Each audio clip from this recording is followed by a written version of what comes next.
Is this a trailer. reboot or a sequel? I don't fucking know. They don't even bother. They don't even bother to tell you. They don't. No, all they said, we got a bunch of cars, we're gonna crash that shit. Yeah, And they that's all Mad you Max. need. They use 10 seconds of the original stock footage to tell you that the world is over and everybody wants gasoline. Now go. Now go. Start driving. Okay. And with this does pick up with the character of Max. And this time, not played by Mel Gibson. He was a little too crazy and furious for this shit. He said, no, you can stay where you became are. Mad Max. Yeah. We have Tom Hardy playing the role of Max here. And Max finds himself picked up by a bunch of crazy people who are known as the War Boys, led by, who was the guy that was leading them?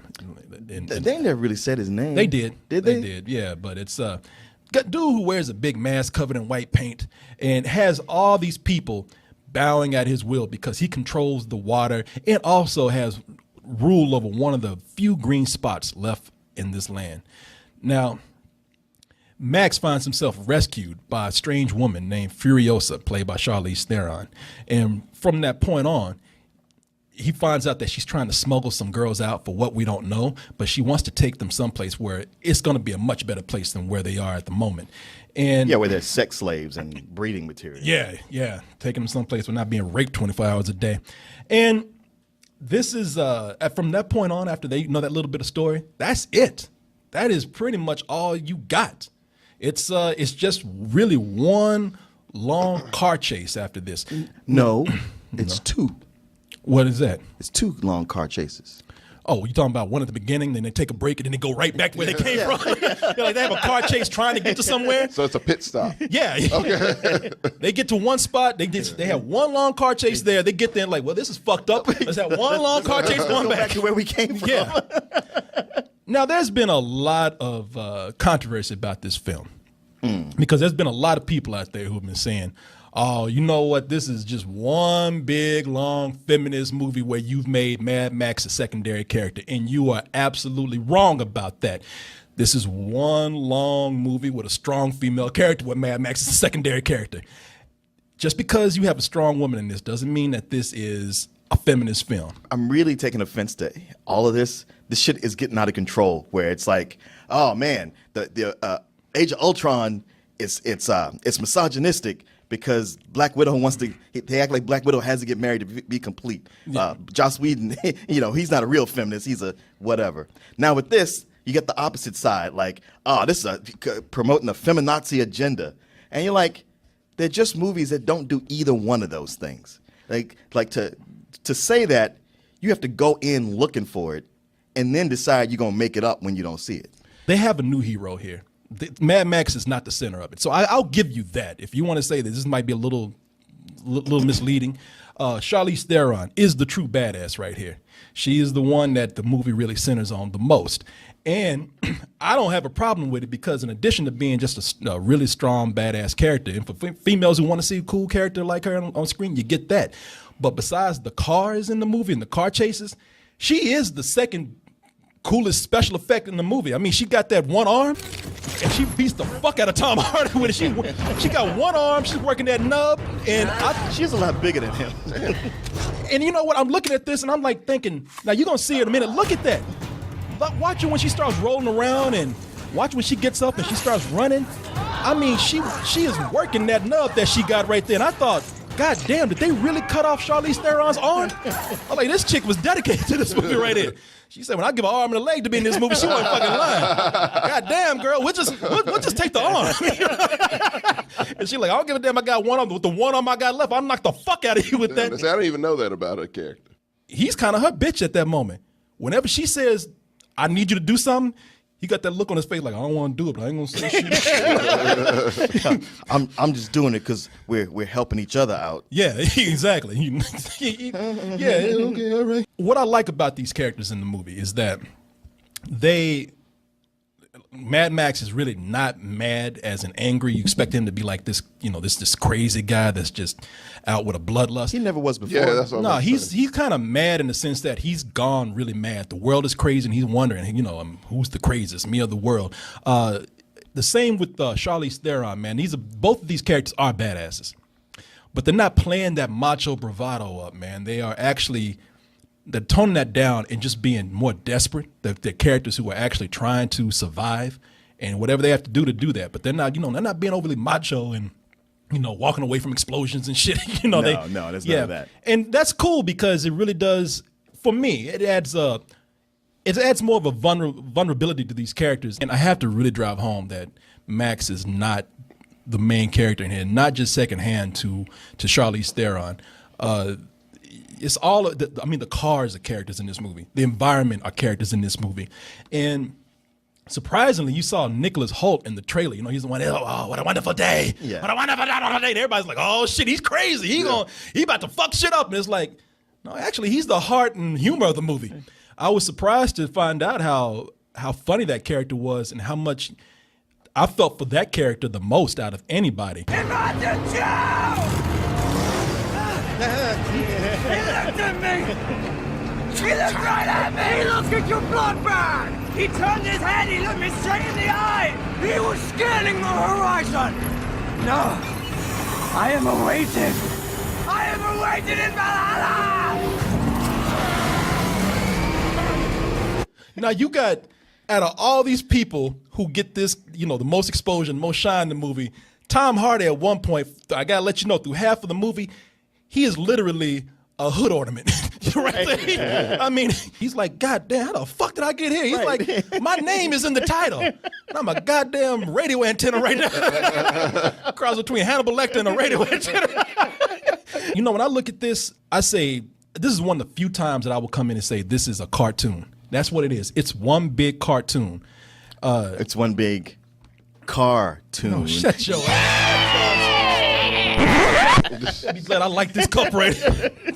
Shut your ass right now. And with this you can see they use all kind of vehicles. I mean, with childlike imagination too. I mean, they come in with dirt bikes. I mean, George Miller is 70 years old. Yeah, I would not expect some shit like this from the 70s. He clearly got some inspiration when he worked on this. Yeah, this motherfucker been watching X Games on ESPN because he's got dirt bikes in here. I think I saw a dude on a lawnmower going by with some shit. It's funny you say he got inspired by Xbox, but to me watching this, I was like, no, he must have fell down and broke his hip, and he was stuck, and the TV was on Adult Swim when they were having a Metalocalypse marathon. Because that's why I watched this. I was like, this is so Metalocalypse.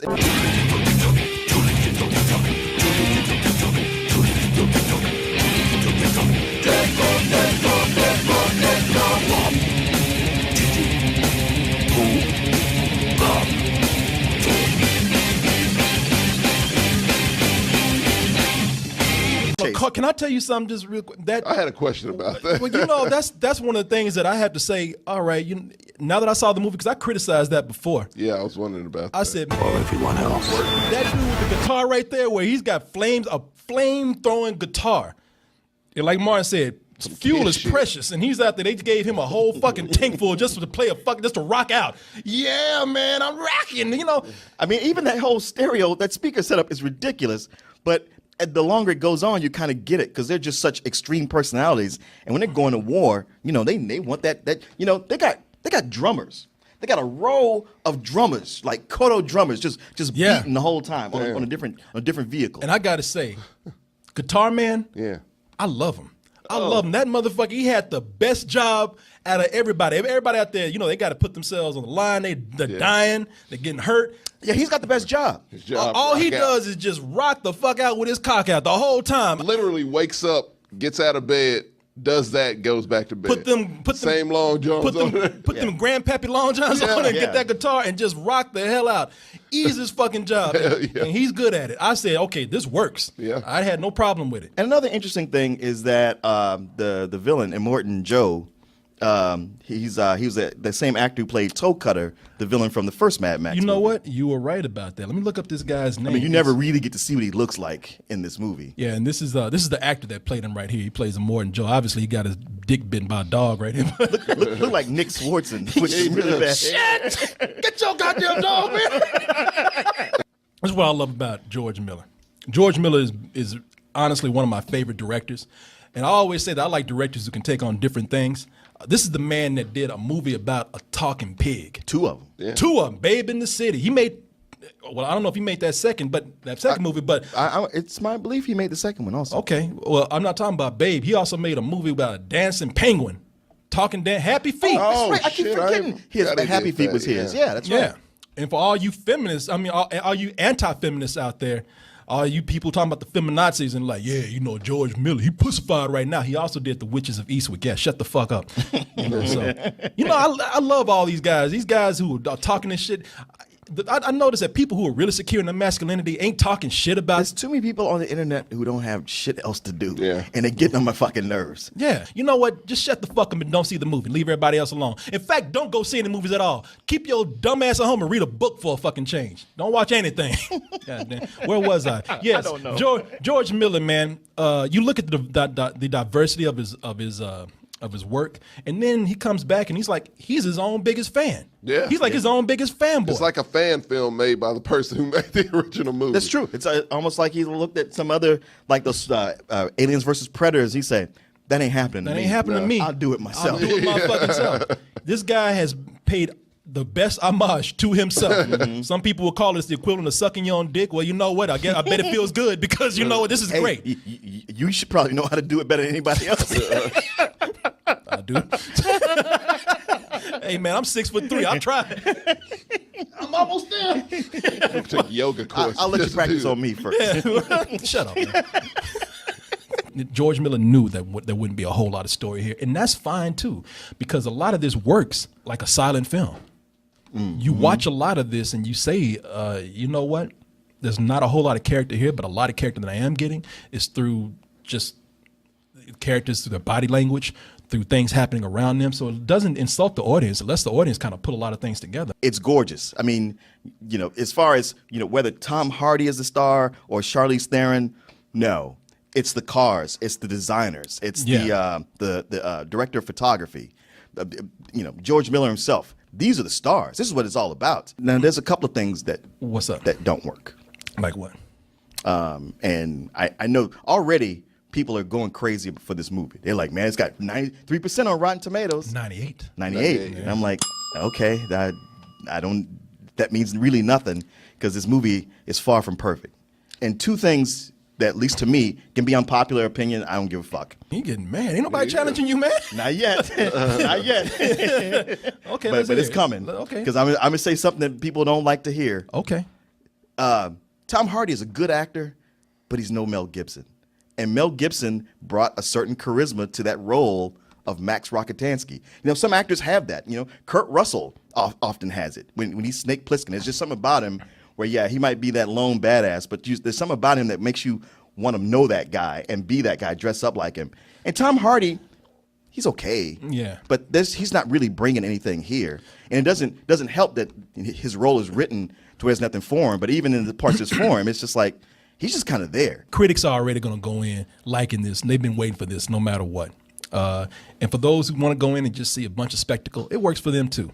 But it's not perfect. You're right. They have these flashbacks, and that seems like it's going to lend itself to some story. It doesn't. It goes nowhere. And if that's a wink to the audience that knows these movies, it's kind of poor. Yeah, I know these movies, and I'm like, this. Yeah, okay. You flashing back to something that happened to him in the first movie, but Yeah. Personally, I know this is not a movie that's supposed to be heavy on story, but there was just so little story or character here that this movie felt like a 2-hour car chase. Well, that's what it was. Or an hour car chase. You broke for a minute, and then another hour car chase back the way you came.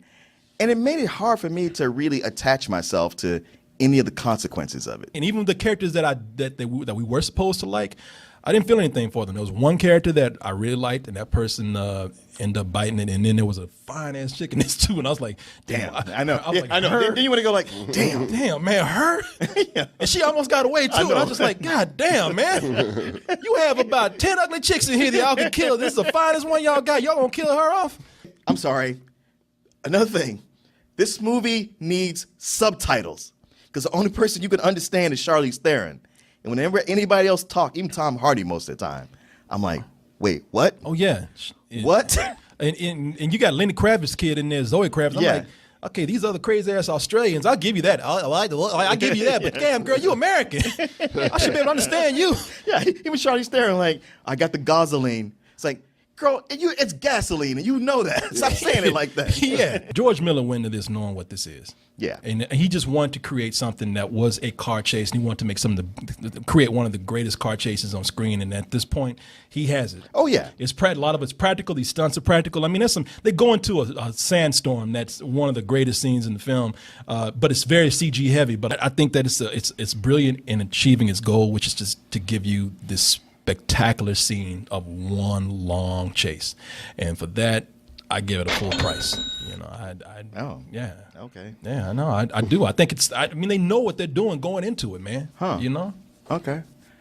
Yeah, I guess we're flipping on doing the Age of Ultron flip, because I'm gonna give it a matinee. I'll give it a high matinee.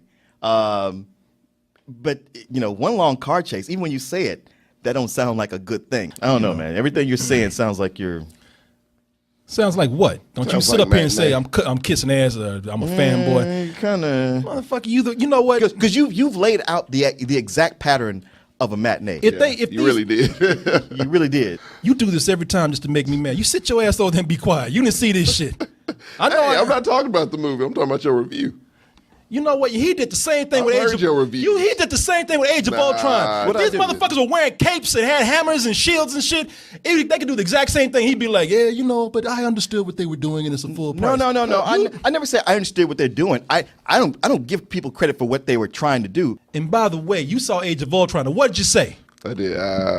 What'd you say when you saw it? Who did you agree with the most? I agree with him. Yeah, I knew you would. I'm just saying, it's no big deal. Go see this movie, you're going to be my bitch again. How about that? You gonna sit up here? How about I never agree with your ass again? I know. I just sabotaged myself. Yeah. He gonna come back and be like, you got a right hand man.